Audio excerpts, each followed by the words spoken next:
there is a shrinkage in, sorry, I had a Seinfeld moment. Every now and then, pop culture comes back to me. I'm just hearing like CNN in the person of George Seinfeld screaming, "I was in the pool!" There's a massive shrinkage going on in the Mockingbird media, and it's about time. It is about time for a comeuppance. And notice something here. They're not changing. They cannot see that it's not working. They're not changing. They can't, because it's not just entertainment to them. There's something else far, far deeper to this. Rather than change in America right now, you have people like shoulder surgeons and knee surgeons and back surgeons, orthopedic surgery. Rather than change their approach to helping people avoid surgery or recover from surgery, they are building a massive web of lies. They're telling people, I just had this conversation with a friend of mine in the gym the other day, and if anyone could benefit from Renew.Healthcare, it's this guy, because he wrecked his body. As a professional athlete, he doesn't still, but he owned a world record in weightlifting for about a decade. And to this day, this dude is a year older than me. He is a beastly strong man. Nice guy, too. Knows the Lord. Thrilled to find that out. He was telling me that he has a friend of his who works in North American medicine and said, no. Why would you possibly go to Mexico to get stem cells? We do that here. We also get them from placentas and umbilical cords. We do that here. What's the response to that? Right, and then you kill the stem cells. So you may get them. You usually get them from our own bodies. That's what you normally do. You take our 57-year-old stem cells from our bone marrow and put it into our shoulder after a surgery and say, there you go. Well, that's nice of you. That might cut down on some inflammation. But you also killed the stem cells before you put them in our bodies. That's not the way it's done at Renew.Healthcare. Steve and James and Adam, they didn't want to have to relocate to Mexico to do business, but they had to relocate to Mexico to do business. You think they wanted that extra cost? So the difference is this. They take stem cells from umbilical cords and placentas only. They monitor the health of the woman and the baby far beyond birth. They reject stem cells that don't show that they're the very best. Then they culture those stem cells and they make them into something called Wharton's jelly that allows them to take not 60,000 dead stem cells, but 42 million cultured stem cells and inject them into your body. That will destroy inflammation, and that is 42 million cells that God designed to build the human body. Tissue, muscle, tendon, cartilage. That's what they're designed to do. That's what they do in your body. It can help you avoid surgery. It can help you recover from surgery. And it can even help with things like traumatic brain injuries. I have seen it happen. All you need to do is find out if they can help you. It's simple. Go to Renew.Healthcare, RENUE.Healthcare. And I'll tell you that James, Steve, Adam, they would all really appreciate it if you would tell them, hey, I heard about this through the Todd Herman Show, Renew.Healthcare. On November 11th, CNN recorded its lowest 25 to 54 ratings for a Tuesday in nearly 25 years. They had a total of 61,000 viewers. Out of a little building in the Free America, the high mountains of Free America, the Todd Herman Show platforms dwarf this. 2 national radio shows, a podcast. The YouTube channel is growing. It's not there yet, but by virtue of God's good grace, we, this little tiny show, me and Alex, we dwarf that. And we're not Joe Rogan. We don't have that footprint. This change has been coming for a long time.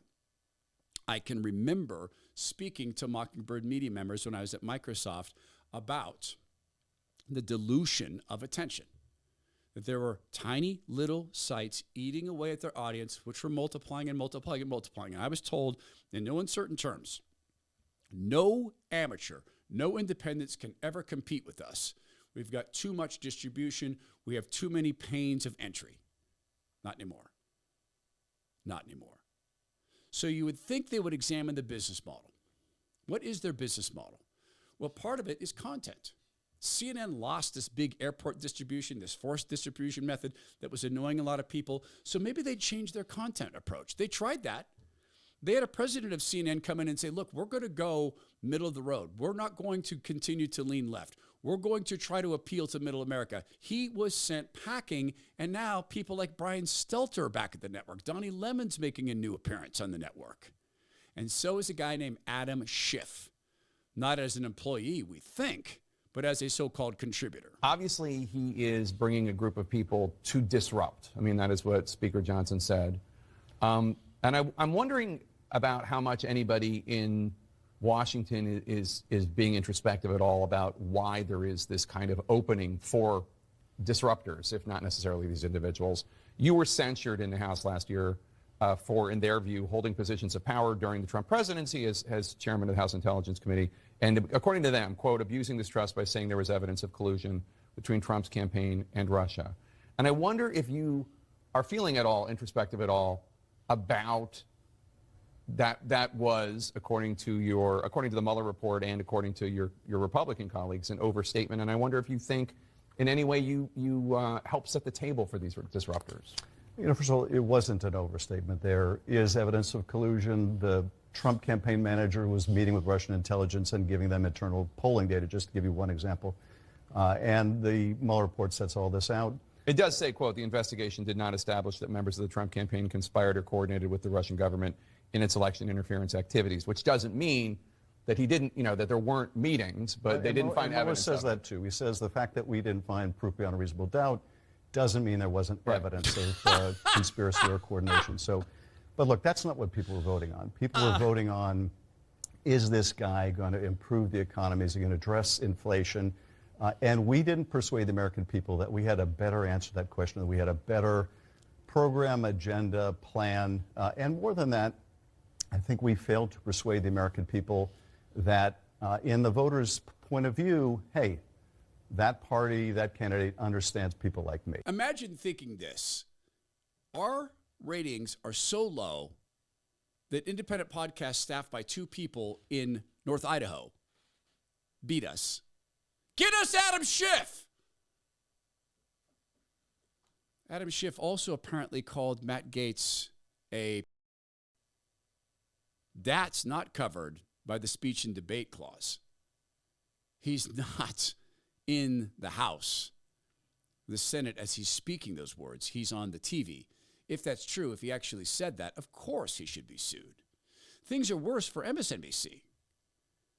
You'd think they'd change track as well, but they're not. Why? You know what's not being as affected? Their revenues. Ratings are tied to revenues. Why are their revenues not down as far? Because there are companies who invest in these organizations for the point of view. Remember the ownerships. Remember BlackRock. Remember Vanguard. Remember their view. You will own nothing and you will be happy. What are we hearing from MSNBC now that Trump the Disruptor is coming in? RFK Jr. has spent a lifetime studying pharma and confronting pharma and often beating pharma.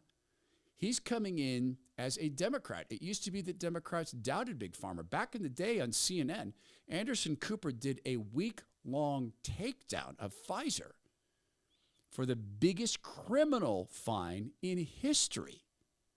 Now, all of a sudden, CNN and MSNBC are panicked that a Democrat from the most storied of all Democrat families, the Kennedys, is going to come in and do what the Kennedys had promised to do for many, many years, which is to right-size big business. The idea that someone like Kennedy could have this job, it talked about putting the fox in charge of the hen house. He's supposed to save lives.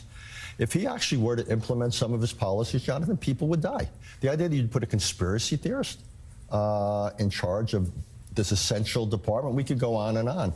The idea, and what Matt Gaetz ought to have this job, because he understands criminality, and therefore you ought to put him in charge of the Justice Department. This is trolling the United States. The nature of the project is to destroy the government. It's not to like the framework that we all have, which is these are very important agencies and they do very important work, and you need to make them better. Why are we taking that seriously? it was a week into the Trump administration in 2017 when Steve Bannon said the thing about our goal is the deconstruction of the administrative state. That is what they are doing now. This is about tearing the government to pieces. Well, that's the goal. That's what they're serious about. They're not serious about making it better. They're serious about tearing it down. There's a Center for Disease Control. Has disease gone down in America? There's a National Institute for Health. Has health come up in America? There's the Department of Education. Are American kids doing better on standardized tests than the rest of the world? There's a Federal Bureau of Investigations. Remember how they stopped all those terrorist attacks here? They've stopped many, but some they just couldn't because, you can't go looking at someone's Twitter channel. That's wrong. Even though if they're tweeting anti-American propaganda and putting on their immigration forms that they're from a city that does not exist, that's like wrong. Steve Bannon didn't say he wanted to tear down the administrative state. He used a different phrase, deep state. What does that mean? It means unelected people who've taken it upon themselves to run government, unelected people who worked with Twitter and Facebook to censor Americans, and undoubtedly work with MSNBC and CNN. In fact, they admit it. National Institute of Health, FDA, CDC had goals to work with every television producer during the COVID lockdown era, every single one of them. It is finally good to see the media seeing this drop in audience. It would be really, really interesting for the government to look into the revenue sources. After all, you could make a national security case, but you can make another case. Both of these entities have been contributors to the Kamala Harris campaign. Use the FEC investigation, and if it comes out that, in fact, these were unearned, unreported campaign donations, you have an entry point to go look at the revenue sources. The government should do that.